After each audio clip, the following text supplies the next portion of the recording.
Hello friends, कैसे हैं आप सभी लोग। मैं आपका अपना भाई मुकेश सारण आपके अपने यूट्यूब चैनल तड़का मैथ में आपका स्वागत करता हूं। अब तक हम इस चैनल में पढ़ चुके हैं टाइम एंड वर्क एंड साधारण ब्याज कंप्लीट कर चुके हैं। आज का हमारा जो टॉपिक रहने वाला है वो टॉपिक हमारा रहेगा चक्रवर्ती ब्याज। चक्रवर्ती ब्याज पढ़ने से पहले हमें यह जानना ज़रूरी होता है, हमें यह पता होना चाहिए कि चक्रवर्ती ब्याज आखिर होता क्या है, चक्रवर्ती ब्याज और साधारण ब्याज में फ़र्क क्या होता है, चक्रवर्ती ब्याज कैसे निकालते हैं। तो ठीक है, अब हम शुरू करते हैं ज़्यादा समय ना गंवाते हुए। देखो, सबसे पहले आपने सभी ने नाम सुन रखा है साधारण ब्याज, ठीक है। तो हम सबसे पहले यही देखेंगे कि चक्रवर्ती ब्याज और साधारण ब्याज में फ़र्क क्या होता है। देखो, एक होता है साधारण ब्याज, साधारण ब्याज। इसको हम एक उदाहरण के थ्रू समझते हैं। जैसे हमने किसी से 10,000 रुपये उधार लिए, 10,000 रुपये उधार लिए,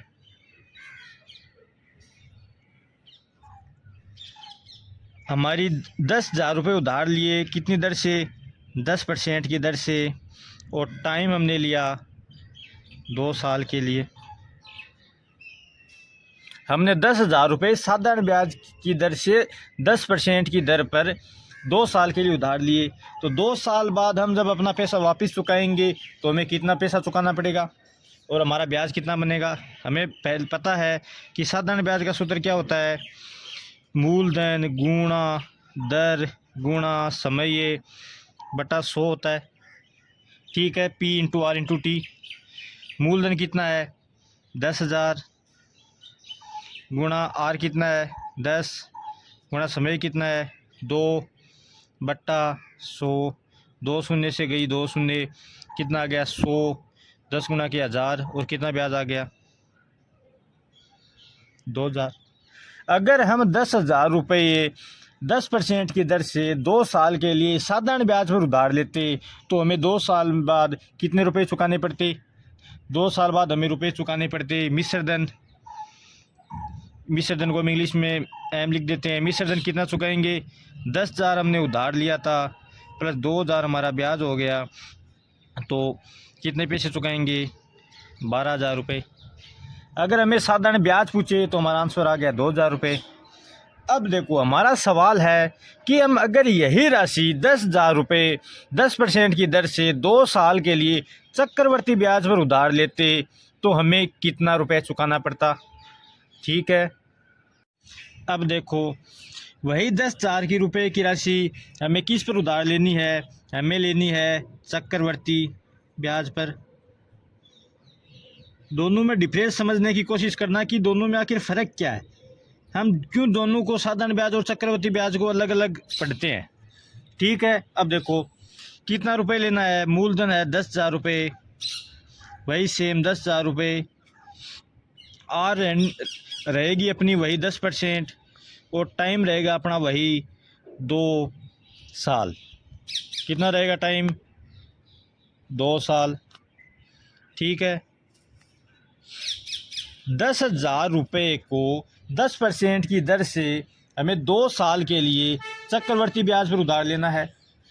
अब देखो कैसे करेंगे। एक चीज़ देखो, 10% को हम कैसे लिख सकते हैं, ध्यान से समझना। 10% है, कितनी है R बराबर 10% है। 10% को कैसे लिख सकते हैं, परसेंट हटाएंगे तो 10% आते ही 1/100 से गुणा करते हैं, कितना आएगा 1/10 लिख सकते हैं 10% को, कोई दिक्कत। अब देखो, सबसे पहले हमें जो भी रेट दी हुई है उसे ऐसे परसेंट हटा के लिखना है। ये परसेंट हटा के हमने लिख दिया कि 10% को हम 10 गुणा परसेंट हटाया 1/100 बराबर 10 से 1 शून्य कट गया 1/10 आ गया। अब देखो, राशि कितनी है 10,000, इसको सबसे ऊपर लिखना है। 10,000 राशि का 1 साल का ब्याज कितना होगा। अगर मान सपोज करो 2 साल दे रखा है, अगर हमें 1 साल के लिए ही दिया जाता तो 1 साल का ब्याज कितना होता? 10,000 का। 10,000 का 1 साल का ब्याज कैसे याद करते? 10,000 को 1/10 से गुणा करो तो 1 साल का ब्याज कितना आएगा? 1,000 रुपये।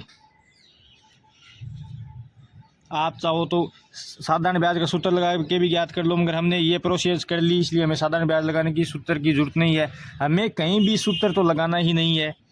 10,000 को 1/10 से गुणा करेंगे, 1 शून्य चला जाएगा, कितना जाएगा? 1,000। इसका मतलब 1 साल का ब्याज आ गया 1,000 रुपये। ठीक है, अब देखो 1 साल में ना तो चक्रवृद्धि ब्याज लगता ना कोई और ब्याज लगता। 1 साल का चक्रवृद्धि ब्याज और साधारण ब्याज समान होता है। फर्स्ट साल का कितना आ गया? 10,000 रुपये। अब देखो दूसरे साल क्या होगा? दूसरे साल किस पर ब्याज लगेगा? दूसरे साल जो हमने 10,000 रुपये लिए थे उन पर तो ब्याज लगेगा ही लगेगा, जबकि फर्स्ट साल का जो ब्याज हुआ था 1,000 रुपये, इस पर ब्याज और लगेगा। ठीक है, तो दूसरे साल, ये तो कौन सी साल है? प्रथम। और द्वितीय साल क्या होगा? 10,000 का 1,000 तो ब्याज लगना ही लगना है, क्योंकि 10,000 को 1/10 से गुणा करेंगे तो कितना आएगा? 1,000 तो ब्याज लगना ही लगना है। वो तो इस 1,000 का ब्याज लग गया, ये 1,000 रुपये। 10,000 का ब्याज लग गया 1,000 रुपये। और ये 1,000 जो पहली साल का ब्याज हुआ है, इस पर हमें ब्याज और चुकाना पड़ेगा। कितना चुकाना पड़ेगा? 1/10। तो इस 1,000 को 1/10 से गुणा करेंगे तो कितना आएगा? 100 रुपये। इसको गुणा करेंगे तो 1 शून्य हट जाएगा, तो कितना आ गया? 100 रुपये। ये लो, ये आ गया हमारा आंसर।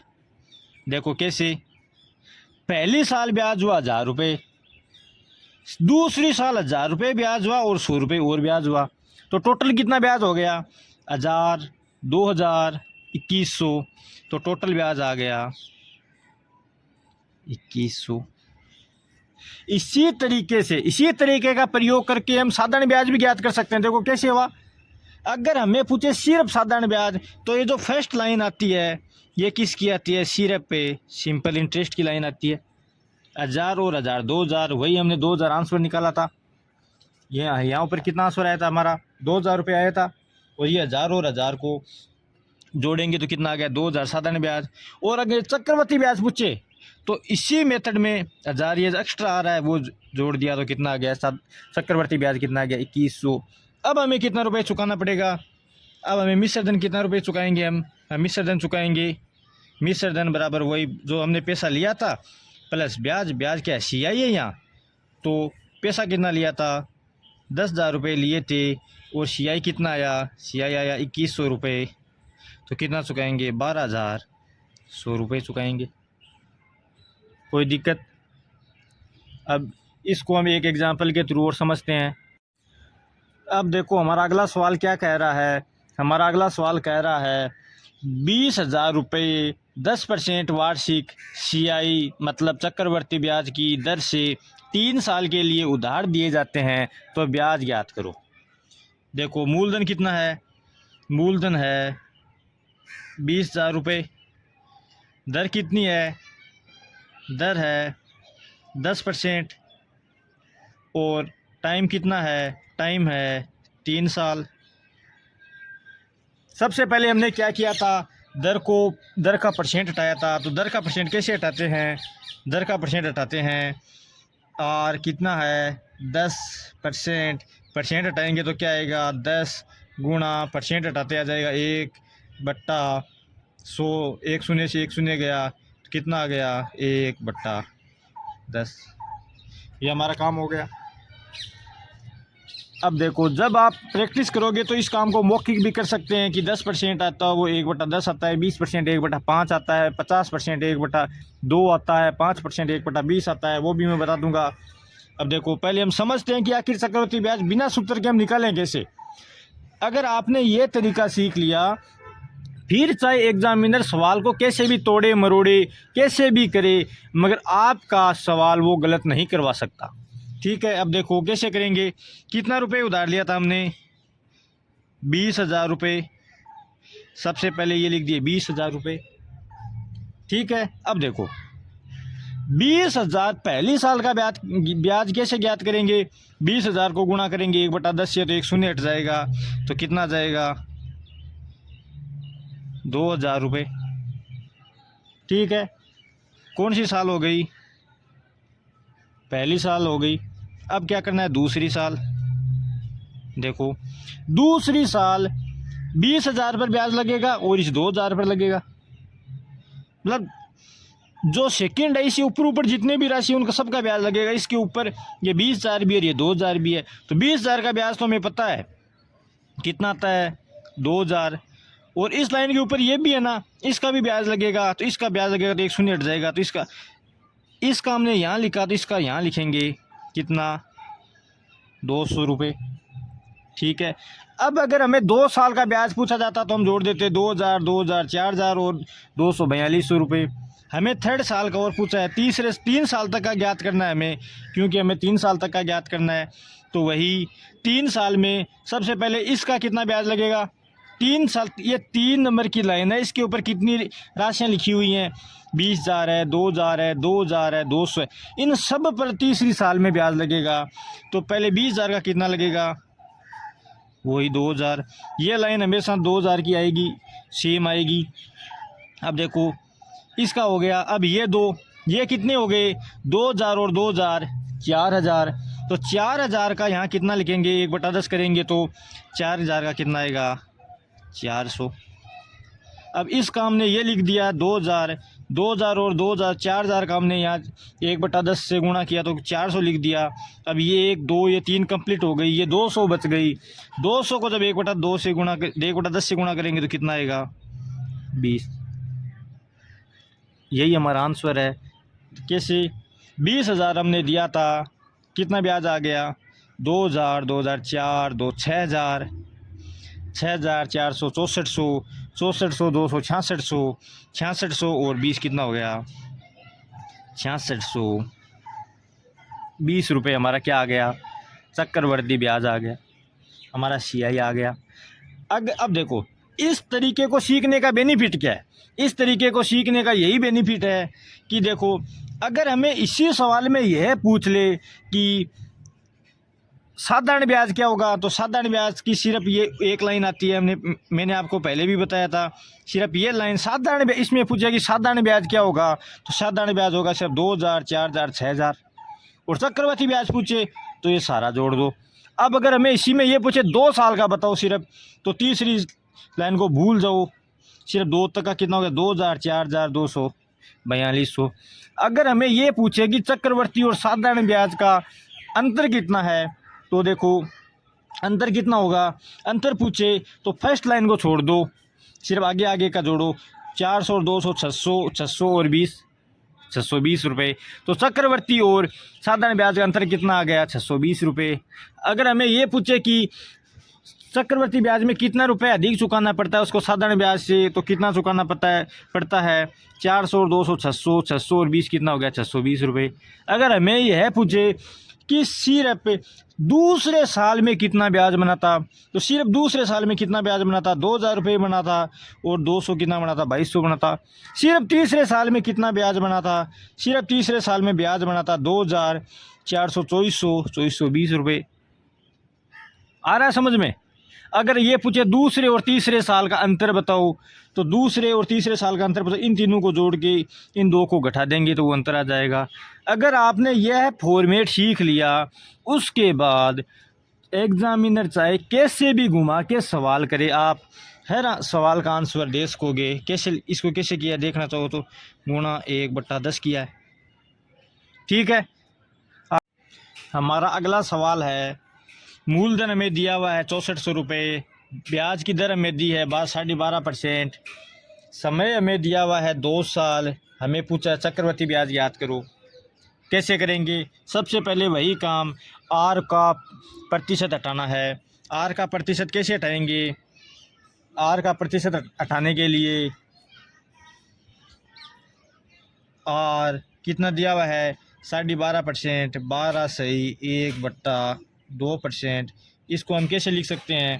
इसको लिख सकते हैं 25/2%। कैसे हुआ, 2 को 12 से गुना किया 24, 24 में 1 जोड़ा 25/2 लिख सकते हैं। अब इसका परसेंट हटाना है। परसेंट कैसे हटाएंगे, 25/2 गुणा, प्रतिशत हटाते हैं क्या करते हैं, 1/100 से क्या करते हैं गुणा, 1/100 से गुणा किया, 25 का भाग दिया,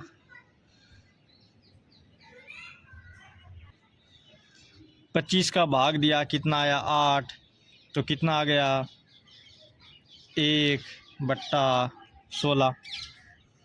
इसका प्रतिशत हटाया तो कितना आया, सॉरी यहाँ 4 आएगा, तो कितना आएगा 1/8। आर आ गया 1/8। अब देखो वही काम, सबसे पहले 64,000, ये 64,000 रुपये, 64,000 को 1/8 से गुणा करेंगे। किससे गुणा करेंगे, 1/8 से। 1/8 से गुणा करेंगे तो क्या होगा, 8 से क्या कट जाएगा 64, तो कितना आ जाएगा, पहले साल का ब्याज आ जाएगा 8,000 रुपये आ गया। कितने साल का पूछा है, दूसरी साल, तो ये तो आया फर्स्ट साल का ब्याज। दूसरी साल का कैसे आएगा, दूसरी साल में 64,000 रुपये पर ब्याज तो वही सेम लगेगा 8,000 रुपये। दूसरी साल ये इस 8,000 पर ब्याज और लगेगा, क्योंकि फर्स्ट साल में जो ब्याज बना था उस पर भी ब्याज लगता है चक्रवृद्धि ब्याज में दूसरी साल। और वैसे देखें तो सेकंड लाइन के ऊपर क्या क्या है, सेकंड लाइन के ऊपर 64,000 है तो 64,000 का ब्याज लिख दिया। 8,000 है तो 8,000 का ब्याज कैसे लिखेंगे, 8,000 को भी 1/8 से गुणा करेंगे। 8,000 को भी क्या करेंगे, 1/8 से गुणा करेंगे तो कितना आएगा 1,000 रुपये। ये लो हमारा आंसर आ गया। कितना आया, 8 और 8 16, 16,000 कितने हो गए 17,000। तो ब्याज टोटल कितना बन गया 17,000 रुपये। रुपये से कितने थे 64,000। अगर हमें मिश्र धन पूछेगा तो 64,000 में 17,000 जोड़ देंगे। और हमें मिश्र धन नहीं पूछा, हमें सिर्फ क्या पूछा, सियाई पूछा है, तो हमारा आंसर हो जाएगा 17,000। ठीक है, आपको हमारा पढ़ाया हुआ कैसा समझ में आ रहा है, कितना समझ में आ रहा है, हमारा तरीका आपको कैसा पसंद आ रहा है, हमें कमेंट बॉक्स में ज़रूर बताएं। और अगर आपको हमारा तरीका अच्छा लग रहा है तो हमारे वीडियो को लाइक एंड शेयर ज़रूर करें और सब्सक्राइब भी ज़रूर करें, ताकि जब भी ऐसी कोई नई वीडियो आए, इसका नेक्स्ट पार्ट आए, तो सबसे पहले आपके पास नोटिफिकेशन आए और आप जल्द से जल्द चक्रवृद्धि ब्याज को सिर्फ आसान कंसेप्ट में सीख सकें। Thank you.